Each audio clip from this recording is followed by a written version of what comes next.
Sir जैसे कि बाकी फीस स्ट्रक्चर में बाकी कोर्स में हम लोग देख रहे हैं ठीक ही है, करीब करीब बहुत नॉमिनल कॉस्ट में मिल रहा है सभी कोर्स। बट सर एमबीए के लिए, स्पेशली एमबीए के लिए हम जानना चाहते हैं, बाकी सब कॉलेज में जितना तक देखा है एमबीए कोर्स करने के लिए बहुत मतलब पैसा देना पड़ता है। स्वामी विवेकानंद में सेम ही है या डिफरेंट स्टोरी सर? देखिए, अगर मैं एमबीए के बारे में थोड़ा बोलना चाहूँगा तो basically MBA stands for master in business administration. Yes sir. जहाँ पे मैनेजमेंट और बिजनेस स्किल सिखाया जाता है, जो स्टडी के अंदर सिखाया जाता है। तो एमबीए करने के लिए आपको एक अच्छा एनवायरनमेंट और एक आर्किटेक्चर और इंफ्रास्ट्रक्चर का बहुत जरूरी होता है। तो उसके वजह से एमबीए का जो कोर्स फी स्ट्रक्चर है कंपैरेटिवली अगर आप देखोगे तो जो मल्टीनेशनल सिटी है, तो जो हाईटेक सिटी है जैसे कि होगा दिल्ली, मुंबई एंड बैंगलोर, सभी स्टूडेंट एमबीए के लिए उधर जाता है। हाँ, बिल्कुल। लेकिन इधर का जो फी स्ट्रक्चर है ये भी बहुत हाई रहता है। उसके वजह से जो थोड़ा मिडिल क्लास फैमिली से बिलोंग करता है, हाँ, और उन लोगों को उतना डिफिशियंसी नहीं होता है पढ़ने के लिए, तो वो लोग काम डाउन कर सकता है स्वामी विवेकानंद यूनिवर्सिटी, क्योंकि यहाँ पे फी स्ट्रक्चर जो है ये आपको 5 लाख के अंदर ही, मतलब total all in one 5,07,000 and something आ रहा है। अगर मैं मान के चलूँ तो 5 लाख के अंदर एमबीए कंप्लीट हो सकता है। यहाँ पे एमबीए में ना टोटल जो हम लोगों का जो एमएनसी कंपनी है, जैसे कि हो गया आपका विप्रो हो गया, फिर उसके बाद सऊदी आरामको हो गया जो मैनेजमेंट बेसिस पे कंपनी है, कोग्निजेंट हो गया जो कंपनीज है, टीसीएस हो गया, ये सभी हम लोगों को इधर कैंपस ड्राइव में एबिलिटी क्राइटेरिया है। एमबीए के लिए कुछ भी जरूरत नहीं है, बस ये जेहेतु मास्टर प्रोग्राम है तो इसके लिए कोई भी फील्ड से मिनिमम एग्रीगेट से अगर कोई ग्रेजुएशन कंप्लीट कर लेगा डायरेक्टली यहाँ पे without any entrance examination CAT MAT, तो यहाँ पे आके डायरेक्टली एमबीए का एडमिशन कर सकता है। और सर एमबीए में एग्रीकल्चर मतलब एग्री बिजनेस जो है, एमबीए इन एग्री बिजनेस, वो मतलब थोड़ा सा कंफ्यूज में हो जा रहा है। 2.6 लाख में हो जाएगा जो एमबीए एग्री बिजनेस, वो कंप्लीटली एग्रीकल्चर के ऊपर है। तो अभी एग्रीकल्चर फील्ड बहुत ज्यादा ग्रो कर रहा है from the both government, central government and also state government से, जो एग्रीकल्चर के ऊपर इतना फोकस कर रहा है। तो उसके लिए हम लोग जो बोल रहा है कि रिसर्च इन्वेंटेड ओरिएंटेड हम लोग प्रोग्राम भी लॉन्च हो गया है जो एमबीए एग्री बिजनेस।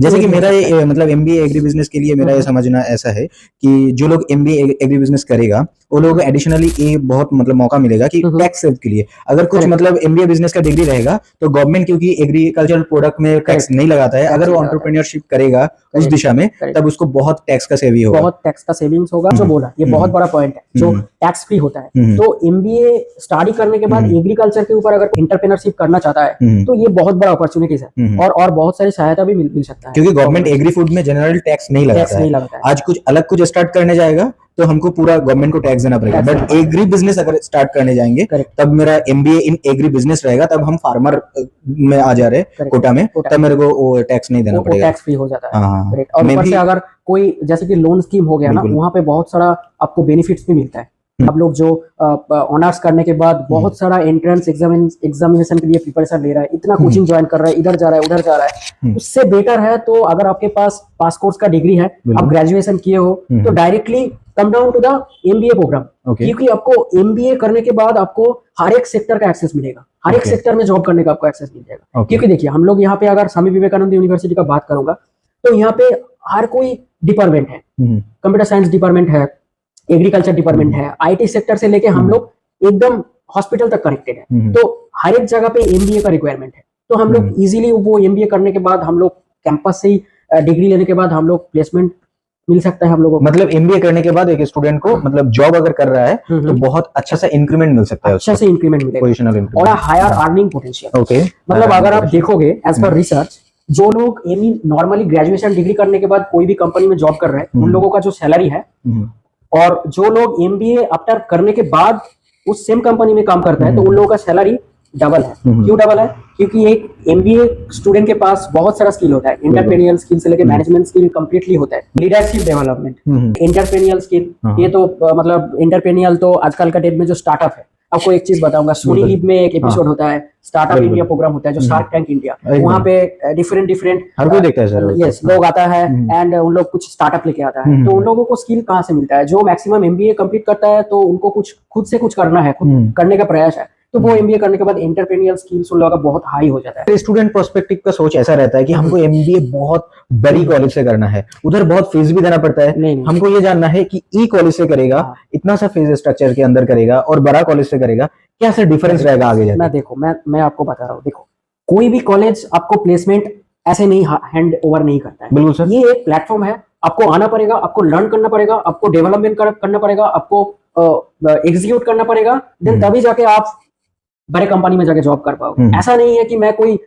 50 लाख देके खर्चा करके मैं पुणे सिम्बोसिस में चला गया और उधर मेरे पास 1 करोड़ का जॉब आ जाएगा, ऐसा कभी नहीं हो सकता है। स्वामी विवेकानंद यूनिवर्सिटी से भी 25 लाख का पैकेज का जॉब मिला है, 30 लाख का पैकेज का जॉब मिला है एमबीए करने के बाद, क्योंकि वो क्रिएटिव है। मतलब वो जो स्टूडेंट है, पिछले बार ही मिला सर, हम लोग देखे पिछले बार ही मिला। अगर इंक्रीमेंट को दिमाग में लेके चलते हैं तो कितना % इंक्रीमेंट मिल सकता है? कोई जॉब कर रहा है आज, एमबीए कर लिया, ओके ठीक है, तो इंक्रीमेंट कितना % बढ़ जाएगा उसके बाद? देखिए, जो अभी वर्क प्रोफेशन में बिलोंग कर रहे हैं, तो उनके लिए मैं ये कहना चाहूंगा कि अगर आप एमबीए कर रहे हो, क्योंकि अगर आप लोग जॉब कर रहे हो तो आपको पता चल जाएगा का एमबीए का वैल्यू क्या है। तो अगर आप एमबीए कर लोगे ना, तो फिर ये आपका जो सैलरी इंक्रीमेंटेशन का बात बोल रहे हैं, तो ये विद इन 5 years, मतलब 5 साल के अंदर अंदर आपका जो सैलरी अभी इन हैंड मिल रहा है वो डबल हो सकता है। You can make it double.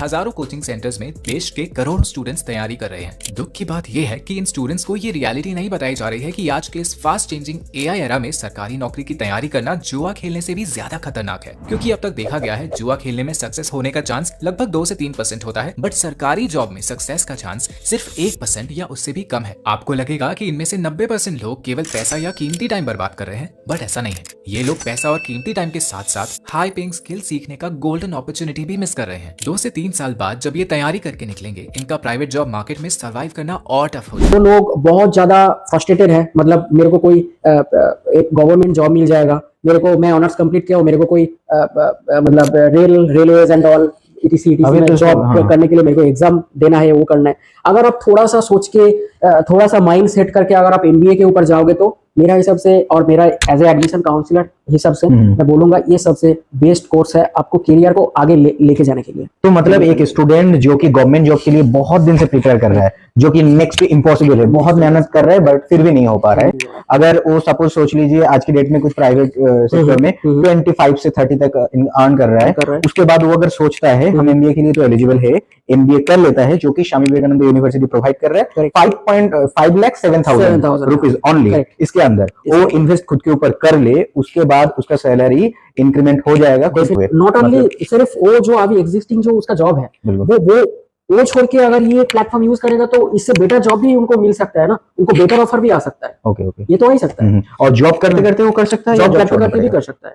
यहाँ पे फैसिलिटीज दिया जाता है हम लोगों को जो एक्चुअली जॉब प्रोफाइल से बिलोंग करता है, तो उन लोगों के लिए हम लोग रिकॉर्डिंग क्लासेस है, तो रिकॉर्डिंग क्लास का थ्रू वो कनेक्टेड रह सकता है यूनिवर्सिटी में। तो एग्जाम तो देना पड़ेगा, लेकिन एग्जाम के अलावा जो क्लासेस, जो रेगुलर क्लासेस वो नहीं भी करेगा तो कोई प्रॉब्लम नहीं है। लोगों का रिजल्ट बता रहा है। हाँ, और जितने साल में वो गवर्नमेंट के लिए मेहनत करेगा उतने साल में वो एमबीए करके फिर मतलब उसका इंक्रीमेंट उतना पहुंच जाएगा। ऊपर से क्या है, ये 5 लाख रुपीज जो है ये बहुत ही मिनिमम कॉस्ट है, और ये बहुत बड़ा अपॉर्चुनिटी है कि कोई भी एंट्रेंस एग्जामिनेशन थ्रू नहीं आना पड़ रहा है, directly come down to the college and take the admission. ये अपॉर्चुनिटी को ग्रैब करना बहुत ही अच्छा रहेगा। और जो बोलूंगा, ये जो 5 लाख रुपीज है, अगर किसी को लोन चाहिए, किसी को स्कॉलरशिप भी चाहिए, तो इन लोग अप्लाई कर सकता है। 5 लाख के अंदर 2 to 2.5 लाख तक वो अगर मतलब मैनेज करने के लिए जो पॉसिबिलिटीज होता है, एज ए काउंसलर हिसाब से मैं उनको सजेस्ट करता मतलब आधा फीस तो आप मतलब मैनेजेबल हो ही जा रहा है। हाँ, वही तो बैंक लोन, स्कॉलरशिप वगैरह कुछ हो जाए तो, और बाकी का तो खुद मैनेज कर सकता है। बिल्कुल सही है। तो ऊपर से तो एक ही वन टाइम में तो पेमेंट नहीं है। अच्छा, वन टाइम में पेमेंट नहीं करना पड़ेगा। पेमेंट तो नहीं है यहाँ पे, सेमेस्टर वाइज एडमिशन हिसाब से हम लोग एक प्रोटोकॉल होता है, उस सिस्टम से जाना पड़ेगा।